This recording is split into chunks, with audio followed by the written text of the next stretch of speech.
بيني وبينكم كده زي ما انتم شايفين الجو تلج جدا ومش قادره اقف خالص اعمل غدا. فقلت اعمل حاجه كده سريعه وسهله كده وبسيطه وطعمها خطير جدا، وكمان هتدفينا في الجو اللي احنا فيه ده. قلت اعمل لهم بقى كده كبده مشويه كده في الطاسه، طعمها خطير وتتبيله تحفه. هتفضل معاكي طريه ومش هتنشف منك، وزي ما قلت لك مش هتاخد معاكي 5 دقايق وانت بتعمليها. عندي نص كيلو من الكبده البلدي متقطعه بانيه او شرايح كده زي ما انتم شايفين بالشكل ده. ده بيكون سمكها. طب لو انت جايباها قطعه كده على بعضها هتعمليها ازاي؟ هتجمديها نص تجميده كده في الفريزر، وبسكينه حاميه هتقطعيها شرايح بالحجم ده. مش اتخن من كده ومش ارفع من كده عشان ما تنشفش منك قوي وتتحرق. زي ما انتم عارفين الكبده مش بتتغسل، مش بنحط لها نقطه ميه واحده، ولا حتى الطبق اللي انت بتحطيها فيه ما بيكونش مبلول ولا اي حاجه علشان ما تزفرش معاكي. يعني زي ما هي بدمها كده هستخدمها على طول. عندي هنا حوالي 4 فصوص كده من الثوم متقطعين كده صغير جدا او مفرومين ناعم. عليهم كده ليمونه كبيره، عصير ليمونه كبيره من غير البذر بتاعها طبعا. وكمان معلقه خل كبيره. طبعا غير التتبيله هيكون طعمها حلو قوي بالليمون والخل، بيديلها كمان مزازه حلوه جدا. وكمان بيخليها ما تاخدش معاكي وقت على النار، تستوي معاكي في دقيقتين، هي اصلا مش بتاخد وقت اصلا في السوا. عندي كمان معلقتين كده من الزيت، اي نوع زيت. هانزل بقى عليها بنص معلقه صغيره من الفلفل الاسود، ومعلقه صغيره كمون، ومعلقه صغيره كزبره ناشفه. والملح مش اكتر من كده، مش بنحط لها اكتر من كده. ظبطي بقى الملح بتاعك وقلبيها كويس جدا في بعضها عشان كلها تتشرب التتبيله بتاعتها كويس جدا. تسيبيها بقى نص ساعه، تسيبيها ساعه، تسيبيها ساعتين، تسيبيها ليله كامله زي ما انت عايزه براحتك. الكبده من الحاجات اللي ما بتاخدش وقت كتير في التتبيله. يعني ممكن نتبلها دلوقتي ونخش بقى على طول على النار ونحمرها.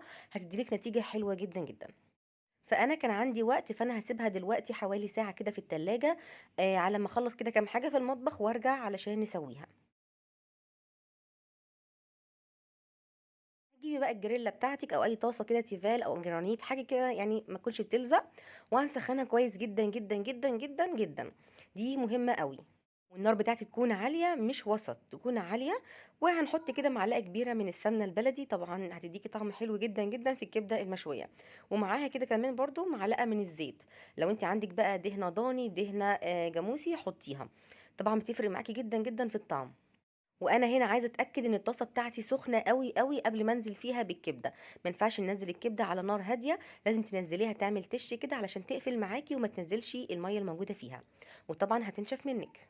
وطبعا لو انت الكميه بتاعتك اكبر من حجم الطاسه اللي انت شغاله فيها، فهتستخدمي في الوقت ده طاستين، او تستني بقى لغايه ما تخلصي الكميه دي وتطلعيها وتحمري باقي الكميه.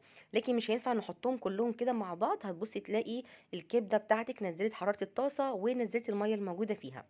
وكمان طعمها مش هيكون حلو، تديكي كده طعم المسلوقه. هستنى بس كده عليها دقيقتين.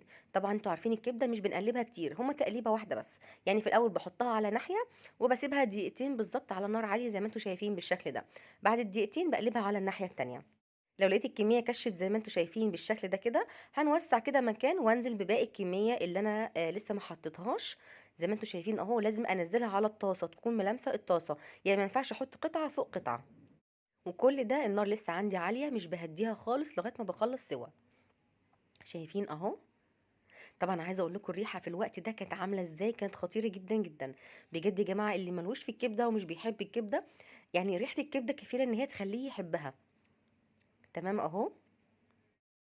كده انا نزلت الكميه بتاعتي كلها زي ما انتم شايفين، وقلبتهم على الناحيه التانية الكميه اللي كنت منزلاها اخر حاجه. يعني استوت معايا كده على الناحيتين.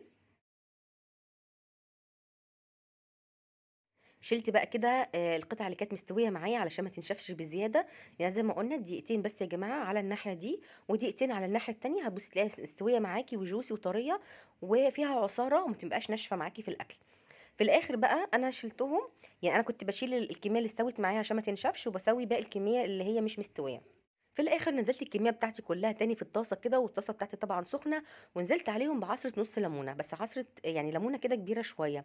عايزه اقولك بقى في الوقت ده ريحه خطيره جدا. عصره الليمونه اللي في الاخر ديت على الطاسه وهي على النار بالشكل ده، بتديكي طبعا يعني بتعمل تش كده وتطلع ريحه خطيره جدا جدا.